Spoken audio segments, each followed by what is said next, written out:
الله أكبر لا إله إلا الله.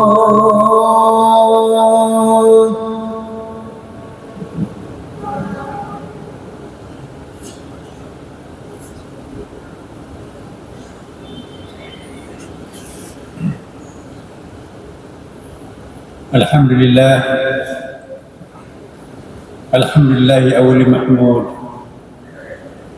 وآخر معبود وأقرب موجود البديء بلا معلوم لأزلية ولا آخر لأولية والكائن قبل الكون بغير كيان والموجود في كل مكان بغير عيان والقريب من كل النجوى بغير تدان.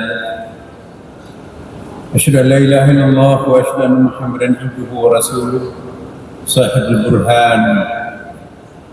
اللهم صل وسلم على سيدنا وحبيبنا وشفيعنا ومولانا وأتباعنا وقرة أعيننا محمد صلى الله عليه وسلم. ويا عباد الله، قال الله سبحانه وتعالى في القرآن العظيم: يا أيها الذين آمنوا اتقوا الله حق تقاته ولا تموتن إلا وأنتم مسلمون. Hadirin yang berbahagia dan sama-sama diberkahi Allah Subhanahu wa taala, pada bulan mulia ini Sya'ban, sebentar lagi kita akan memperingati nisfu Sya'ban. Mulailah kita sadar bahwa bulan suci Ramadan sebentar lagi datang. Terlambat kita menjemput bulan suci Ramadan kalau nanti pada malam Ramadannya kita persiapkan diri. Kita dianjurkan Rasulullah menjemput bulan Ramadan 2 bulan sebelumnya, yang diajarkan dalam doa tadi disampaikan. Ya, kita diminta untuk mempersiapkan diri menjemput Ramadan, gelar karpet merahnya Ramadan pada bulan Rajab. Ya. Barik lana di Rajab wa Sya'ban wabalikna Ramadan. Tidak ada kata terlambat, Bapak-bapak sekalian. Masih ada waktu. Mari kita kembali ke jalan kebenaran. Mari kita luruskan jalan pikiran kita yang bengkok selama ini mungkin. Mari kita bersihkan hati kita yang kotor. Mari kita tangguhkan, teguhkan langkah-langkah kita yang mungkin tidak tegar selama ini, berjalan di atas siratal mustaqim. Pada hari ini saya ingin mengingatkan kita kembali, salah satu ciri jika kita ingin mempersiapkan bulan suci Ramadan, rajinlah mengunjungi masjid. Setiap kali waktu salat datang, ada suatu komando yang dikumandangkan oleh para muazzin, seperti yang tadi kita dengarkan, hayya 'alal falah, mari meraih keberuntungan.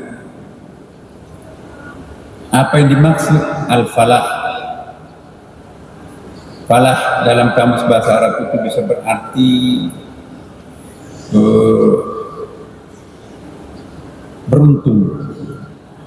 Secara bahasa juga bisa berarti memecahkan. Maka itu petani disebut al-falah karena memecahkan gundukan tanah lalu ditanami dengan benih, tumbuhlah padi dan tanaman lain. Nah, orang yang panen kemudian disebut dengan al-falah, beruntung setelah memanen tanaman-tanaman. Al-falah juga bisa berarti keberuntungan yang abadi, yang monumental dan historical. Jadi panggilan azan yang diajarkan Rasulullah hayya 'alal falah itu juga punya makna yang sangat besar. kita dipanggil hayya 'alal shalah, mari menunaikan salat, lalu disambung dengan hayya 'alal falah, mari meraih keberuntungan. Jadi di masjid itu ada pusat-pusat keberuntungan. Ada rahasianya memang. Mengapa azan ini dikumandangkan pada waktu itu memang di masjid-masjid Rasulullah.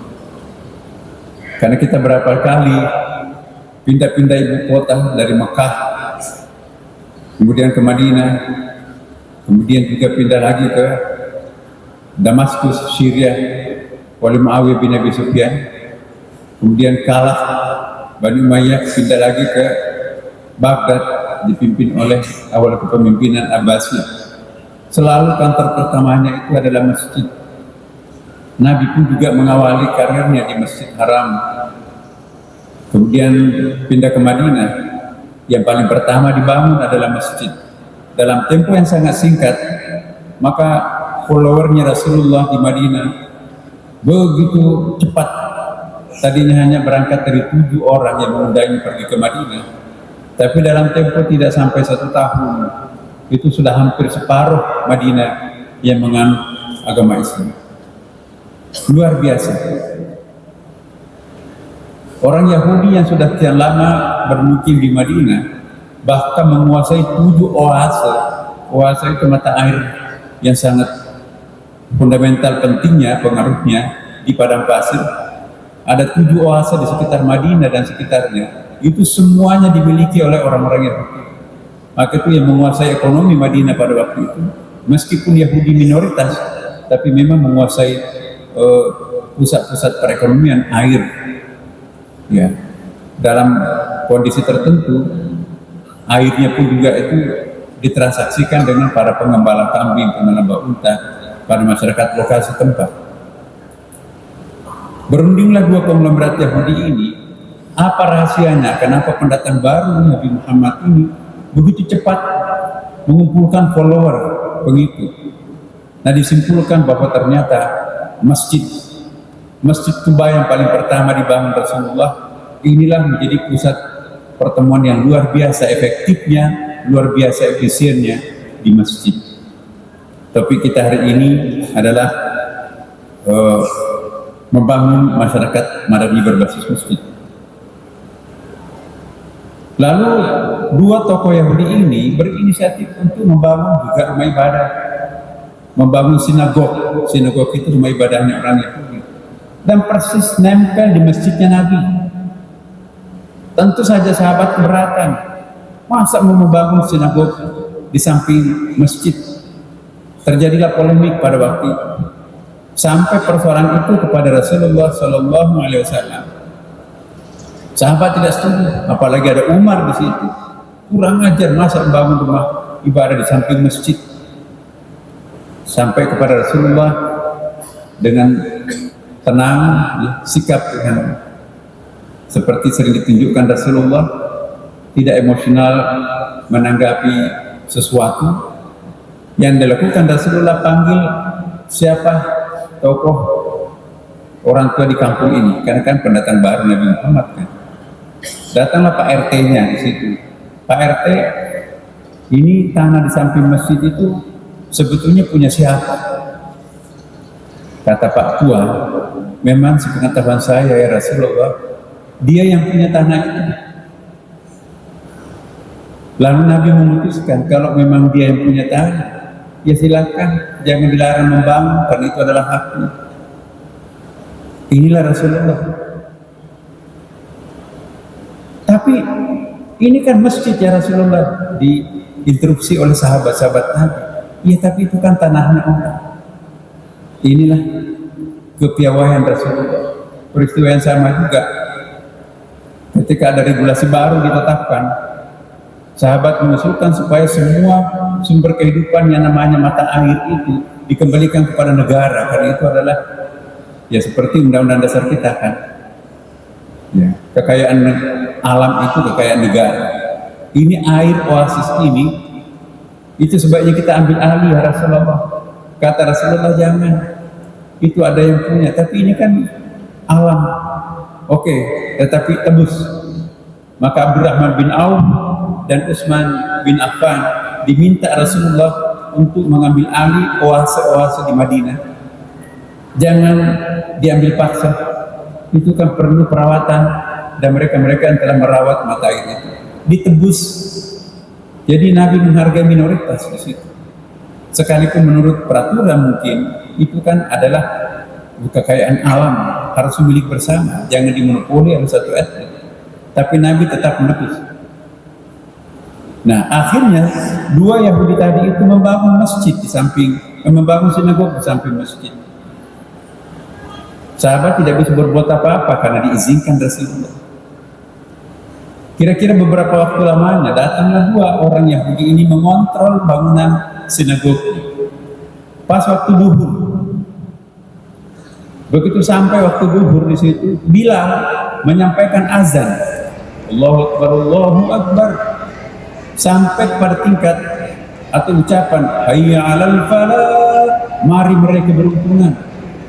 Kaget dua Yahudi tadi, lalu datang menjumpai Rasulullah. Ya Rasulullah, apa artinya hayya 'alal falah? Oh iya, ini masjid. Itu tadi bilang namanya azan. Azan itu artinya memperdengarkan atau memanggil. Jadi orang-orang dipanggil untuk datang ke masjid ini untuk mereka beruntungan. Oh begitu ya. Jadi tujuannya pembangunan masjid, tujuannya masjid ini untuk mengajak orang mereka beruntungan. Iya, iya mas. Kalau begitu, saya juga ingin membangun sinagog untuk juga mengajak umat kami mereka beruntungan. Kalau tujuannya sama, kenapa saya membangun lagi rumah ibadah di sini? Saya tidak perlu melanjutkan bangunan itu ya Rasulullah, ambil alih saja, perluas. Gara-gara hayya 'alal falah tadi. Apa artinya hayya 'alal falah? Mari mereka beruntungan.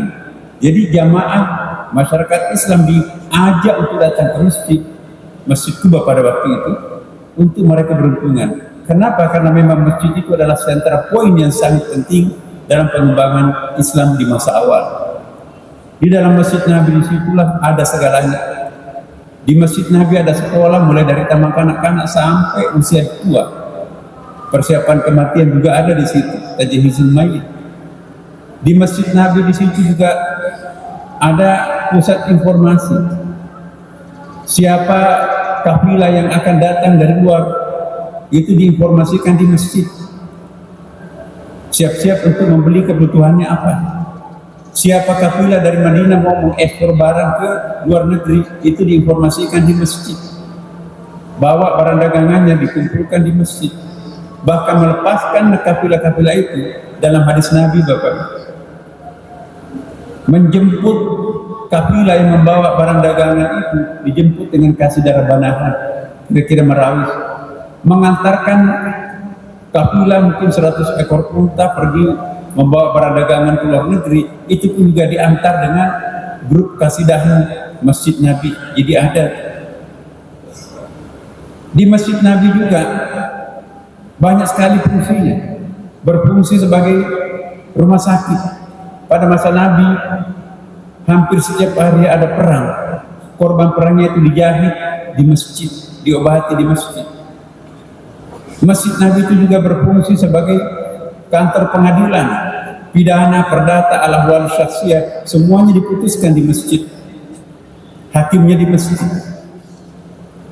Di Masjid Nabi juga balik pertemuan, ada akikah, ada perkawinan, ya, semuanya dilakukan di masjid. Di Masjid Nabi juga berfungsi sebagai baitul mal, semua kekayaan negara dikumpulkan di masjid. Di situ ada Abi Hurairah sebagai direktur. Ada 27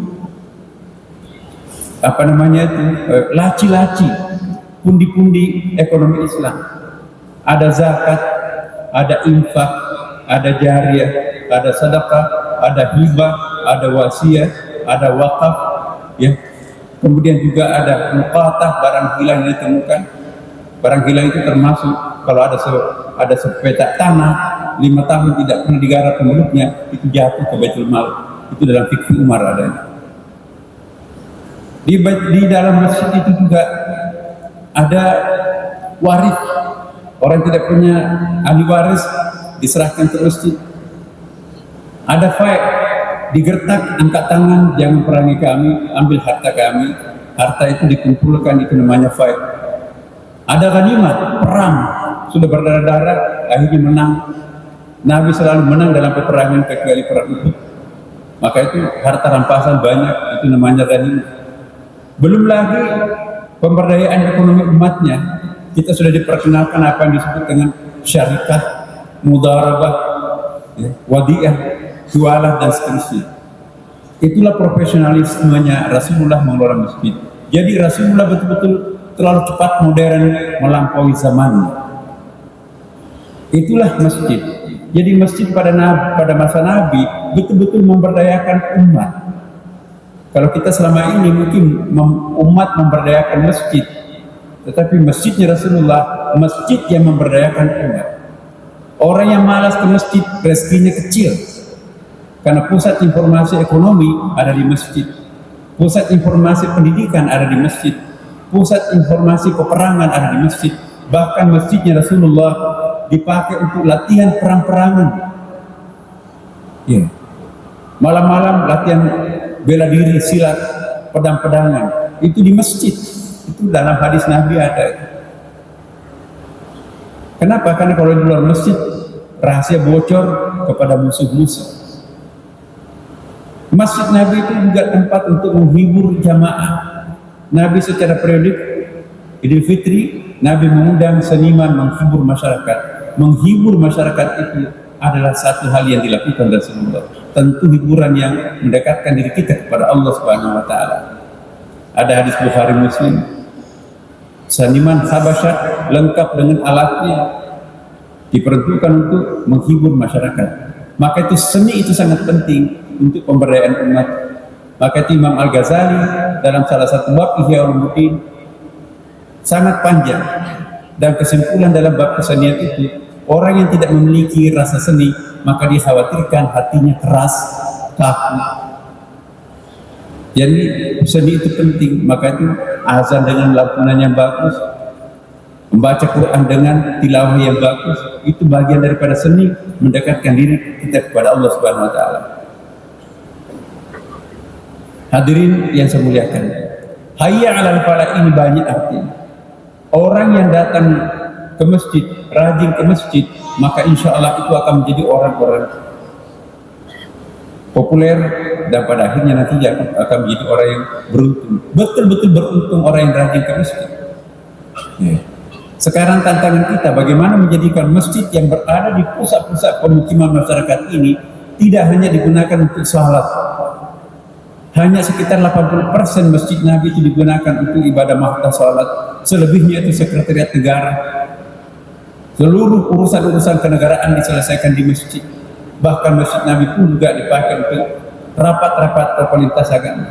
Ada riwayat yang sangat masyhur, 60 tokoh lintas agama dipimpin oleh Abdul Masih dari Kristen Ortodoks, mulai dari asar sesudah salat asar Nabi sampai menjelang maghrib.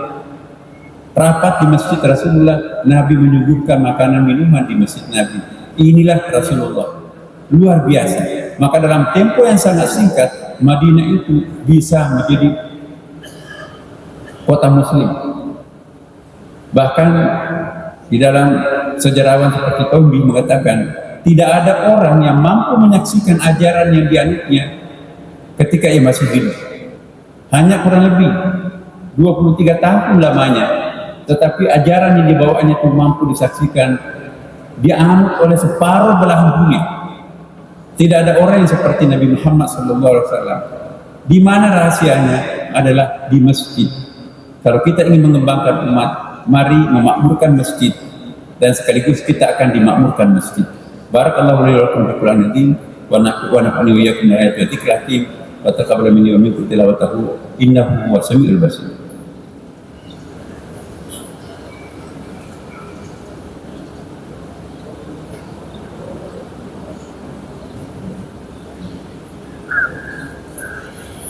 Alhamdulillahilladzi arsala rasulahu bil huda wa dinil haqq liyudhhirahu 'ala din kulli walau karihal musyrikun. Asyhadu an la ilaha illallah wa asyhadu anna Muhammadan abduhu wa rasuluh. Al-mab'uts ila an-nasi kaffatan basyiran wa nadhiran wa da'iyan ila Allah bi sirajan munir. Allahumma shalli wa sallim ala hadzal nabiyil karim wa rasulil azim وعلى آله وصحبه ومن تبعهم إلى يوم الدين. ويا عباد الله أوصيكم وإياي بتقوى الله فقد فاز المتقون واحذركم من المعاصي ومخالفة أمره لقوله تعالى فمن عمل صالحا فلنفسه ومن أساء فعليها وما ربك بظلام للعبيد. اللهم اغفر للمسلمين والمسلمات والمؤمنين والمؤمنات الأحياء منكم والأموات إنك سميع قريب مجيب الدعوات رب العالمين. اللهم إنا نسألك الهدى والتقى والعفاف والغنى. اللهم إنا نسألك سلامة في الدين وعافية في الجسد وزيادة في العلم وبركة في الرزق وتوبة قبل الموت ورحمة عند الموت ومغفرة بعد الموت. اللهم هون علينا في سكرات الموت ونجاة من النار ورفع إلى الحساب. ربنا لا تزغ قلوبنا بعد إذ هديتنا وهب لنا من لدنك رحمة إنك أنت الوهاب.